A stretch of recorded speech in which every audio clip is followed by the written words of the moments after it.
Remercions ce matin du privilège qu'on a d'ouvrir ta parole. Merci que ta parole, elle est vraie. Ta parole est vérité. Et Père, ce matin, nous prions et nous recevons révélation et sagesse. Père, j'ouvre mon cœur. Je te demande de bénir mon battement de cœur, que ce soit ton battement de cœur et que tout ce qui sort de ma bouche soit des paroles qui viennent du cœur du Père pour Maniwaki et ton Église ici. Donc, merci, Papa, pour les gens qui entendent ces paroles et qui reçoivent sagesse et révélation. Nous prions ce matin dans le nom de Jésus. Amen. Donc, ce matin, pour l'été, nous allons débuter à parler de l'armure du chrétien. Vous savez, aujourd'hui dans la vie, on a besoin d'être armé pour faire face au monde. Et si on essaie de faire face au monde avec notre propre habilité, on va se rendre à un certain niveau, mais on ne pourra pas percer, on ne pourra pas continuer à vaincre et on va être détruit. Pourquoi? Parce que les armes de Dieu que Dieu nous donne ne sont pas des armes qui sont charnelles, mais ils sont des armes qui sont spirituelles pour renverser les forteresses de l'ennemi et renverser même les raisonnements qu'on a besoin de renverser. Parce qu'il y a des forteresses qu'on a besoin de renverser. Je ne sais pas de vous, mais il y a des mentalités que peut-être qu'on a grandi et qu'ils sont encore là et que des fois, on est dans le pétrin, on ne sait pas pourquoi, mais ces mentalités-là doivent être renversées et ils doivent être renouvelés à la lumière de la parole de Dieu. Et c'est pour ça que Dieu nous donne sa parole, pour renouveler nos pensées à la lumière de qu'est-ce que Dieu nous appelle à penser. Amen. Êtes-vous là ce matin? Donc, on va lire un passage des Écritures dans Éphésiens, le chapitre 6, le verset 10 à 18. On voit que l'apôtre Paul enseigne ici sur l'armure du chrétien ou les armes de Dieu. Et ça commence comme ceci. Au reste, fortifiez-vous dans le Seigneur et par sa force toute puissante. Revêtez-vous de toutes les armes de Dieu afin de pouvoir tenir ferme contre les ruses du diable, car nous n'avons pas à lutter contre la chair et le sang, mais contre les dominations, contre les autorités, contre les princes de ce monde de ténèbres, contre les esprits méchants dans les lieux célestes. C'est pourquoi prenez toutes les armes de Dieu afin de pouvoir résister dans le mauvais jour et tenir ferme après avoir tout surmonté. Tenez donc ferme.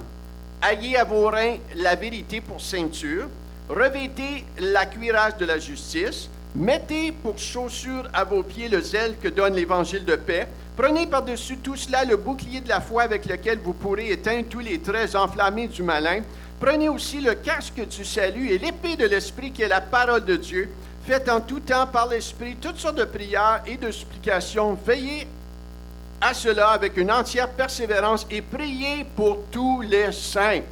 Il y a beaucoup de stock là-dedans. Hein? On voit si Christian peut mettre la photo. Hein? J'ai une couple de photos à la fin de... Hey, regarde ça. On a parlé ici de 6 différentes choses. Hein? On a parlé de l'épée de l'Esprit ici à gauche, qui est la parole, les chaussures du zèle, la cuirasse de la justice, la ceinture de vérité, le bouclier de la foi et le casque du salut. Et ce matin, ce qu'on va vraiment miser dessus, c'est la ceinture de vérité. Mais avant cela, au verset 10, ça dit « Revêtez-vous de toutes les armes de Dieu afin de pouvoir tenir ferme contre les ruses du diable. » Et on a déjà vu dans le passé que le diable utilise quoi? C'est quoi son combat? Comment est-ce qu'il vient pour défaire la personne ou le chrétien? On voit que sa force à lui, c'est la suggestion. Hein? Quand il était dans le jardin, il a tenté Adam et Ève, il a tenté Ève, il est venu avec une suggestion, il est venu avec une question, il est venu pour la truquer, hein? Il vient avec un mensonge, donc il vient avec le doute. Dieu a-t-il dit? Et il vient cela dans les pensées. J'ai toujours dit que le combat se fait dans nos pensées. Hein? Et il vient avec le doute, il vient avec la tentation, la tromperie, hein, comme qu'il a fait avec Ève. mensonge détourne la vérité. C'est un accusateur. Quand on voit cela dans les Écritures, il accuse le chrétien, il accuse par la condamnation. T'es pas bon, tu seras jamais assez bon. Et quand on prend ce mensonge-là et on le croit, et ça va nous rendre tout croche. On va être défait dans la vie. Par le découragement, il vient par le découragement. Il vient aussi par l'offense. Et il y a un bon livre de John Bevere qui a écrit sur l'appât de Satan, c'est l'offense. Donc, quand on prend une offense, ou quand on prend l'offense de quelqu'un, on marche blessé et on reste blessé. Et ça peut amener ton cœur vraiment à être fermé même à la présence de Dieu. Mais dans toutes ces choses-là, on n'a pas besoin d'avoir peur de l'ennemi. Parce que Dieu nous a équipés pour faire face à lui. Et même Jésus, il est mort sur la croix. Il a défait l'ennemi une fois pour toutes. Il a gagné le combat une fois pour toutes. Et même la Bible nous dit que si les démons savaient que Jésus aurait ressuscité, il ne l'aurait jamais cloué à la croix. Et nous avons ce Jésus en chacun d'entre nous qui est né de nouveau. Tu le portes dans ton cœur. Et ça, c'est une bonne nouvelle qu'il est là avec toi. Donc, tu n'as pas besoin d'avoir peur de quoi que ce soit de l'ennemi. Même, je dirais ce matin que l'ennemi a plus peur de toi que toi, alléluia, que tu penses que tu fais tort à l'ennemi. Il a plus peur de toi que rien d'autre. Donc, des fois, c'est nous qui pensons que, oh boy, l'ennemi, c'est toute une affaire. Le boy, je peux pas, faut que je fasse attention à la manière que je parle et même, je peux pas mentionner son nom. Écoutez, vous n'avez pas peur parce que le nom de Jésus est le nom au-dessus de tout nom. Est-ce que je peux attendre Amen? Le nom de Jésus est plus fort. Ici, ça dit, au reste, fortifiez-vous dans le Seigneur. Donc ça, c'est une responsabilité que nous avons, c'est de se fortifier par sa force toute puissante, pas par ma force. Regarde ton voisin, dis-lui, pas par ta force, mais par la force toute puissante du Seigneur. Revêt-toi de toutes ses armes, car nous n'avons pas à lutter contre la chair et le sang. Ton ennemi, c'est pas ton époux. Ton ennemi, c'est pas ton épouse. Ton ennemi n'est pas ton voisin. Ton ennemi n'est pas l'Église à côté. Mais notre ennemi, c'est le diable. Et c'est là qu'il nous explique, prends toutes les armes de Dieu, on les a vues. Ayez à vos reins la vérité pour ceinture. Revêtez la cuirasse de la justice. Mettez pour chaussure à vos pieds le zèle que donne l'Évangile de paix. Prenez par-dessus tout cela le bouclier de la foi. Alléluia, le bouclier de la foi. Aussi lequel vous pourrez éteindre tous les traits enflammés du malin. Prenez par-dessus aussi le casque du salut et l'épée de l'Esprit qui est la parole de Dieu. Amen. Un jour, je connais, pas personnellement, mais j'ai suivi beaucoup un ministère de Graham Cook et il a dit un jour, comme si le Seigneur lui disait, il dit, Graham, je vais te montrer quelque chose qui va changer un petit peu ta perspective de l'ennemi de Satan, parce qu'il est entré dans une chambre d'hôtel et il a vu dans l'esprit un démon assis sur le lit. Et il a comme un petit peu paniqué dans son cœur. Et le Seigneur, il dit, regarde, je vais te montrer quelque chose pour te montrer comment est-ce que tu peux exaspérer et vraiment fatiguer l'ennemi autour de toi. Il a dit même, ferme la porte de ta chambre et je veux que tu mets de la musique de louange à plein temps. Et lorsqu'il a fermé la porte et mis la musique de louange à plein temps, la chose qu'il voyait dans l'esprit, c'est l'ennemi frapper les murs ici à droite et à gauche, et il voyait comment est-ce que le démon et l'ennemi devenaient exaspérés. Et ça l'a ouvert vraiment un champ d'apprentissage à lui, que le chrétien, oui, c'est possible d'exaspérer l'ennemi au point de vue que ce n'est pas nous qui est la victime, alléluia, c'est nous qui est le vainqueur, c'est lui qui est la victime par le nom du Seigneur Jésus. Et c'est notre position, ça, c'est notre appel. C'est ce que tu es appelé à faire dans ta marche. Et c'est pour ça les armes que Dieu nous donne. Pour certains, aujourd'hui, quand on parle de la ceinture de vérité, il y en a qui ont une ceinture, aujourd'hui. Et il y en a qui c'est pour serrer et tenir les culottes, c'est bon. Mais il y en a des fois, une ceinture, c'est pour la parure, hein? On change de couleur, ça matche avec nos souliers, ça matche avec notre sacoche. Mais anciennement, la ceinture servait pour tenir la tunique, hein? La tunique en place afin que celle-ci n'empêche pas les mouvements et le combat. Aussi, la ceinture servait à tenir l'épée et tous les autres équipements. Donc, la ceinture avait une bonne fonction. C'est pour ça que c'est elle qui est mentionnée la première. On connaît un petit peu, hein, sur le champ aujourd'hui, hein, d'un contracteur, hein, les ouvriers, ils portent une ceinture. Et dans cette ceinture-là, c'est sûr que ça tient leur culotte, hein? Mais encore plus, ça tient le marteau, ça tient les vis, et autres choses utiles, les drills et tout ça. Donc, ils sont prêts pour faire face à vraiment le travail et le boulot. Et cette ceinture-là nous parle d'être prêt, d'être positionné, d'être ancré, d'être solide, que maintenant nous sommes prêts à faire face à la vie, au combat de la vie, mais faire face aussi à l'ennemi. Et 1 Pierre 5:8 va nous dire, soyez sobres, veillez. Votre adversaire rôde, le diable, il rôde comme un lion rugissant. Il n'est pas un lion rugissant, mais il rôde comme un lion rugissant. Il voudrait te faire croire qu'il est le lion, mais il n'est pas le lion. Il y en a un lion, et c'est la tribu de Judas. C'est Jésus qui est le vrai lion, le roi des rois, le Seigneur des seigneurs. Donc, quand on parle de la ceinture de vérité, il y a 3 choses ce matin que je veux vous transmettre concernant cette vérité. La semaine passée, on a parlé du fondement de la parole de Dieu. Et on a posé cette question, est-ce que ta vie repose sur le fondement de la parole de Dieu? Et avant de dire oui, c'est bien important de regarder ce que Jésus a à dire. Il a dit, c'est pourquoi quiconque entend ces paroles que je dis, et on l'a lu la semaine passée, il les met en pratique. Bien important, on entend la parole, mais on la met en pratique.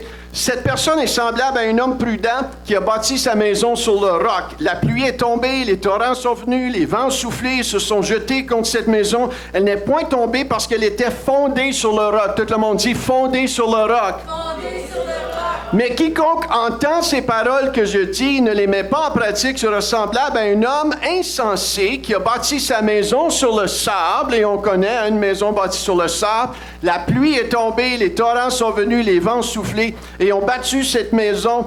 Elle est tombée, sa ruine a été grande. Mais ça, c'est pas vous et moi, amen, parce qu'on construit notre vie sur le roc. Donc, la semaine passée, on a parlé que cette parole est la vérité. Dieu au commencement, la parole était au commencement, et on sait que c'est la parole qui a construit toutes choses. Dieu a dit, et les choses se sont accomplies. Imaginez-vous, hein, la puissance de la parole de Dieu.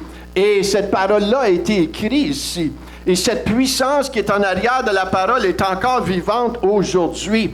Donc cette parole, lorsqu'on met notre confiance dans cette parole, elle a la liberté de nous amener au travers de toutes circonstances, de toute tempête. Et même si la tempête dure, toi, tu peux être dans le milieu de la tempête et ne pas vivre l'effet de la tempête. Amen.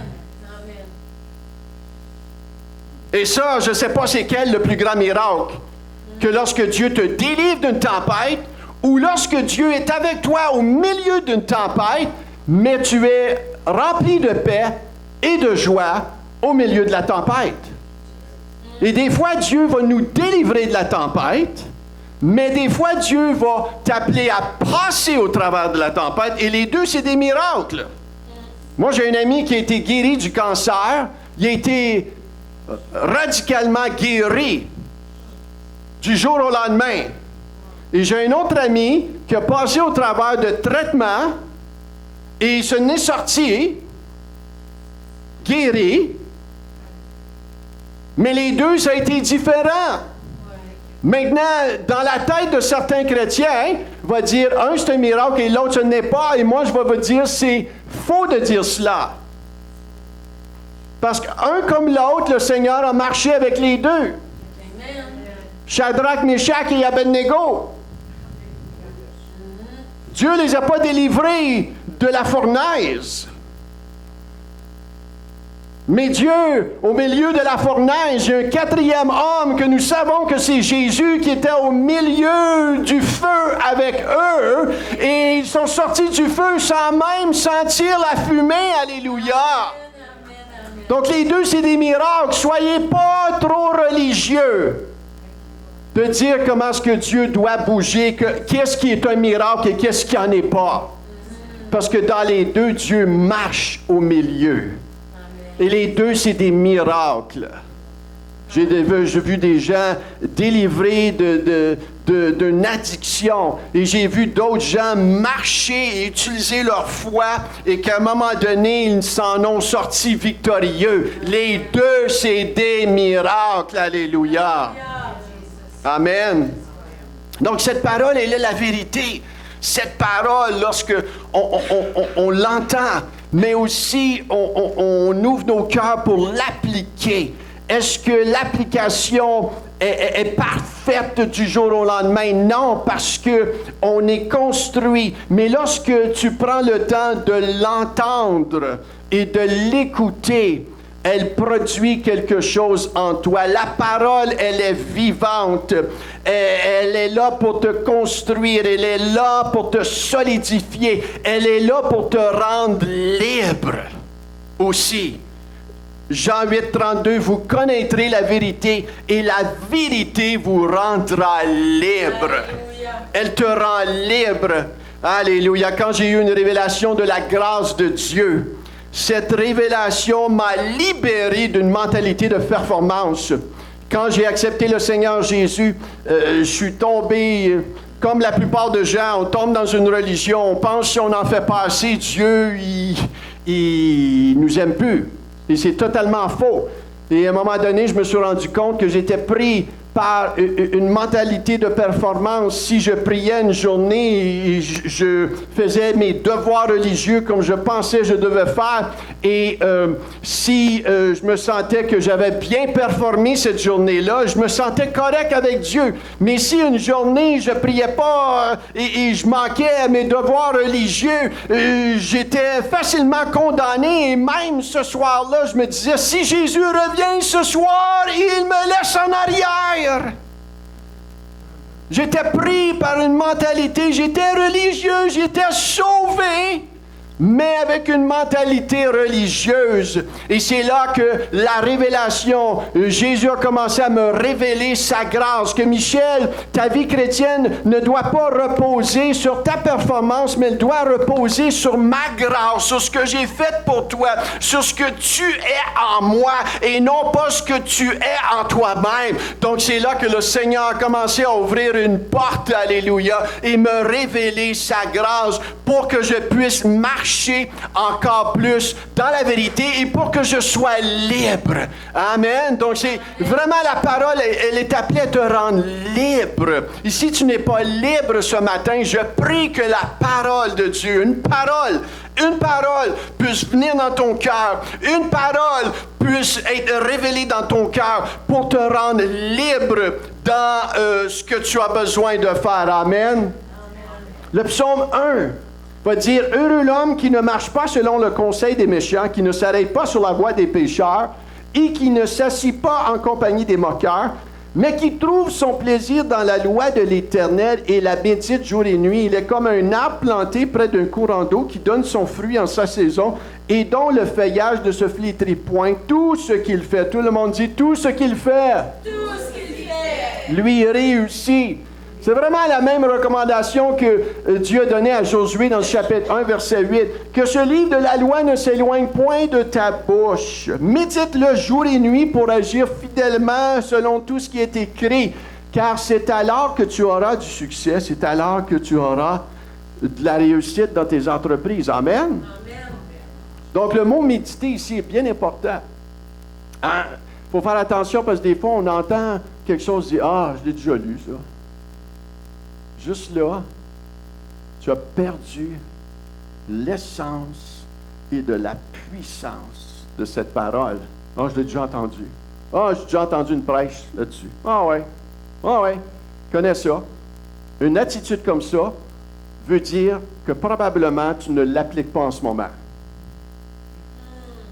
parce que tu es tombé dans une mentalité orgueilleuse. Ah oui, je sais ça. Ah ouais, la louange. Ah, ouais.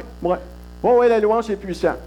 Mais la semaine passe, il n'y a aucune louange qui sort de ton cœur. Tu connais à propos de la parole, mais tu ne l'appliques plus. Je parle à quelqu'un, là, je pense, ce matin. Là, hein? Le mot méditer veut dire soumettre à une profonde réflexion, réfléchir, ruminer, mâcher. Hein? Regardez une vache dans le champ, elle mâche. Elle tourne, elle retourne, hein, cette nourriture-là. Hein? Et je n'irai pas en détail là, ce qui se passe là, dans son système digestif, là, mais cette parole-là va t'encourager, elle va te corriger. Si la parole ne te corrige pas, il y a en quelque part, il faut que tu sois ouvert à la correction du Saint-Esprit. Elle va te rendre sage. On la lit, on la médite. On prend le temps d'y réfléchir. Elle va illuminer ton cœur et créer la foi. Vous savez, le verset qui dit que la foi vient de ce qu'on entend et de ce qu'on entend vient de la parole de Dieu. C'est tout un processus. Tu entends la parole, puis à un moment donné, cette parole-là devient réma dans ton cœur parce que le dernier mot parole, c'est le mot révélation. Tu entends la parole, tu l'entends, mais à un moment donné, cette parole-là crée la foi. Elle crée une illumination. Tu le sais. Waouh, ça, je le sais. Et c'est là que, lorsque Pierre a eu cet entretien avec Jésus, ça m'amène à le deuxième point de la vérité. Le premier, c'est que la parole est la vérité. Le deuxième point, qui est le centre et le noyau de tout ce qui tient cette ceinture de vérité-là, c'est que Jésus a dit que je suis la vie, je suis le chemin et je suis la vérité. Ça prend cela au noyau de toutes choses. Si Jésus n'est pas ton Seigneur et Sauveur, et si Jésus n'est pas l'encre où ce que ton âme et ta vie reposent dessus, tu ne portes pas cette ceinture de vérité. Si cette parole n'est pas ta nourriture ultime et que tu dis, oui, ok, c'est ce que la parole dit, mais tu es, je suis pas obligé de croire ça. C'est quand quelque part, cette parole-là, elle est vérité ou elle n'est pas vérité, pour que nous puissions porter cette ceinture de vérité. Donc, quand on regarde à Jésus, qui est le centre de toutes choses, Matthieu 16, 18, Pierre dit, et moi je te dis, hein, il a dit à Pierre, Jésus, il a dit, je te dis que tu es Pierre, Pétros, hein, on a vu ça la semaine passée, petite pierre, que sur cette pierre, Pétros, je bâtirai mon église. Et que les portes du séjour des morts ne prévaudront point contre elle. Le mot Pétros qu'on a vu et Pétra, dans le grec, sont deux mots différents. Les deux ne veulent pas dire la même chose. Pétros, un petit caillou, une petite pierre. Pétra, un roc, une mer roc. Le roc de Gibraltar, hein, qui est une grosse pierre. Tu ne peux pas la bouger comme tu veux, cette pierre-là. Oublie ça. Même pas les machines aujourd'hui peuvent enlever cette pierre-là. C'est une pierre immense, solidement établie. Et on parle ici sur Pétra.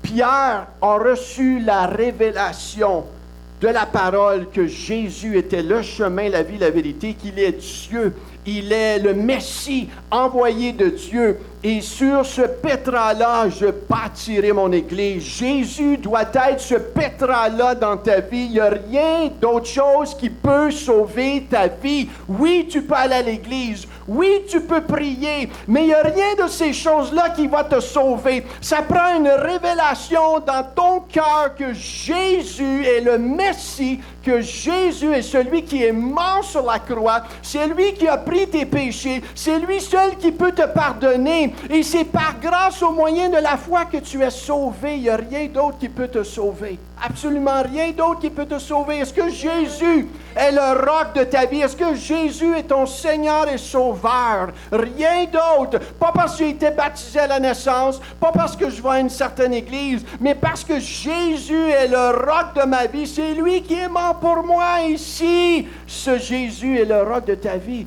bien tu es sauvé. Tu as reçu la nouvelle naissance et ça, c'est une bonne nouvelle. Alléluia. C'est une bonne nouvelle.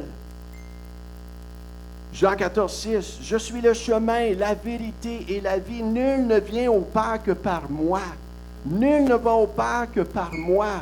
Pas d'autre religion. Ici, là, ça coupe tous les questionnements. Bien, moi, la religion bouddhiste ou la religion ici, écoute, ils font du bien. C'est sûr qu'ils font du bien. Mais Jésus ici ne dit pas quelque chose pour flatter les gens et faire plaisir aux gens. Il dit ici une vérité. Et la vérité, des fois, va choquer des gens. Mais au mieux vous transmettre la vérité que vous faites face au Seigneur un jour. Il vous dit, écoute, je ne te connais pas, retire-toi de moi. Bien mieux que tu sois choqué aujourd'hui, que tu entendes la vérité et que tu sois sauvé, que tu sois choqué en faisant face à l'éternité. Billy Graham a dit un jour que la religion va être la cause la plus pire qui va envoyer les gens en enfer. La religion, et tu vas me dire, Michel, la religion c'est partout. Oui, mais Jésus est le chemin, je te le dis, c'est ta solution. C'est Jésus qui sauve. Et dans plusieurs nations aujourd'hui, il y a des réveils partout. La nation musulmane, il y a des gens qui se tournent à Christ plus que n'importe où d'autre. Il y a des gens en Chine, en Afrique, en Asie, partout qui acceptent le Seigneur Jésus. Il est le chemin, la vie, la vérité. Nul ne va au Père que par lui. Nul ne va au Père que par lui. Il est le chemin, alléluia. C'était une grâce de connaître ça. C'est une grâce de recevoir ça. C'est la vérité. Pour que tu reçois, quand tu le souhaites. Aucune religion ne sauve. Romains 3, 23, 24, car tous ont péché, sont privés de la gloire de Dieu, ils sont gratuitement justifiés par sa grâce, par le moyen de la rédemption qui est en Jésus-Christ. Je ne parle pas d'autres religions ici. Jean 1, 12, 13, mais à tous qui l'ont reçu, tout le monde qui l'ont reçu, je l'ai reçu. À ceux qui croient en son nom, elle a donné le pouvoir de devenir enfants de Dieu, lesquels sont nés, non du sang, ni de la volonté de la chair, ni de la volonté de l'homme, mais de Dieu. Ça vient de Dieu. Ça ne vient pas de toi. Ça ne vient pas de moi. Je n'ai pas été un bon yaouk qui mérite aller au ciel. Je ne sais pas combien de funéraires que j'ai fait, que les gens ne vont même pas à l'église, mais sont religieux, ils ont cette mentalité-là. Ils vont dire, écoute, ça n'a pas été un méchant diable, donc certainement il a mérité son ciel. Je veux vous dire ce matin qu'au ciel, il n'a pas aucune bonne personne au ciel. Et ça peut choquer. Écoute, je vais vous dire qu'au ciel, il y a des gens qui ont reconnu leur besoin d'être sauvés et qu'ils ont ouvert leur cœur, ils ont reçu le Seigneur Jésus, ils ont découvert que lui est mort pour moi et que le salut repose seul en lui. Et c'est de cette façon-là que je peux aller au ciel. Au ciel, il y a juste des gens qui ont reconnu leur besoin d'être sauvés et d'être rachetés par le sang et le sacrifice de Jésus. Ça, c'est des gens au ciel. Ils ont reconnu leurs besoins. On reconnaît leurs besoins. On reconnaît notre besoin d'être sauvé. Et lui m'a sauvé. Lui m'a transformé. Lui m'a pardonné. Et alléluia, c'est pour cela le ciel. Des gens qui ont reconnu. Et l'exemple parfait de cela, c'est les deux prisonniers. Ceux qui connaissent un petit peu la parole ou même leur catéchèse qui ont appris de la naissance. Il y avait deux prisonniers. Un a refusé le Seigneur. Un s'est moqué de lui. Et l'autre a reconnu. Rappelle-toi de moi. Il a reconnu que l'homme qui était crucifié était Dieu. A reconnu qu'il ne méritait pas d'être où ce qu'il était. Et il a dit, rappelle-toi de moi. Quelques secondes avant sa mort, il n'a du tout pas mérité son ciel. Il a reçu le salut, alléluia, et tu peux recevoir le salut aujourd'hui. Amen. Troisième chose, il désire que cette vérité soit au fond du cœur. Donc, on a vu la parole doit être vérité. On doit l'entendre, on doit l'appliquer. Le centre de la vie, de toute cette ceinture de vérité-là, c'est Jésus. Et troisièmement, qui est très, très, très important, c'est le désir que cette vérité soit au fond de ton cœur. Tout le monde dit au fond de mon cœur. Ça parle de nous, ça parle de moi. Et David a dit ceci dans le psaume 51:6. Mais tu veux que la vérité soit au fond du cœur. Fais donc pénétrer la sagesse au-dedans de moi. On ne parle pas ici d'une sagesse extérieure, d'une sagesse mentale, mais une sagesse de cœur. Fais pénétrer cette sagesse-là dans mon cœur.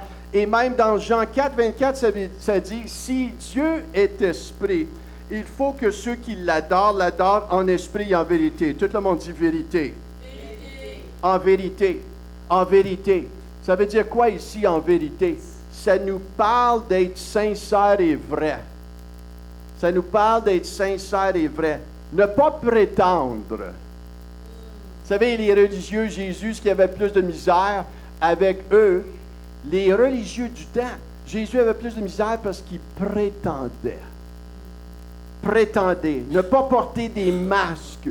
Ne pas être dans le déni, qui est une forme d'orgueil, mais d'être un vrai honnête. D'être honnête. Et on voit cela dans la parabole du publicain, le pharisien, dans Luc chapitre 18. Je n'ai pas de verset que je vais vous montrer, mais je vais vous expliquer un petit peu l'histoire. Il y a deux hommes, le publicain, le pharisien. Ils montent au temple, les deux prient. Mais il y a quelque chose qui se passe de bizarre. Un touche le cœur de Dieu, mais l'autre ne touche pas le cœur de Dieu. Un reconnaît son besoin et l'autre est hautain et religieux dans son cœur. Il pense qu'il est correct avec Dieu, mais Jésus dit, ce publicain sera élevé alors que le pharisien, lui, sera abaissé. Les deux avaient la possibilité de toucher le cœur de Dieu, mais un seul y parvient. L'orgueil dans nos cœurs. On veut protéger notre cœur. Et Dieu ne te protégera pas de l'orgueil. C'est toi qui dois te protéger de l'orgueil. Tu dois apprendre à examiner ton cœur. Le publicain reconnaît son besoin de Dieu. Mais le pharisien ne reconnaît pas son besoin de Dieu. Il pense qu'il est correct parce qu'il performe bien. On peut, comme chrétien, tomber dans le piège du déni. Ah, je suis sauvé. Non, je n'ai pas besoin d'être changé à ce domaine-là. On peut ne pas reconnaître nos torts, notre faiblesse. On peut avoir la tendance de juger des fois et blâmer. Et ça, c'est une forme de protection. Quand tu juges et tu blâmes quelqu'un,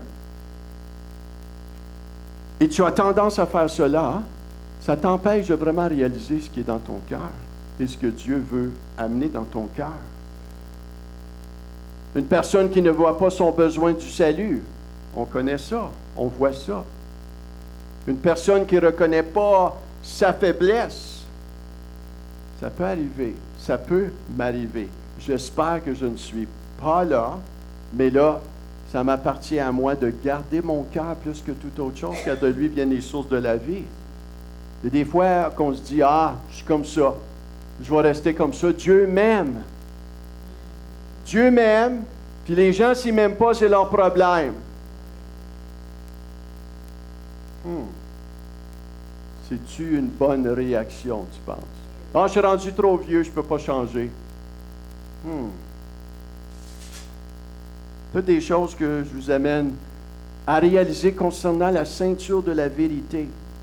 Je me rappelle un jour, on vivait à Carlsbad Springs et c'était dans les années des débuts 2000.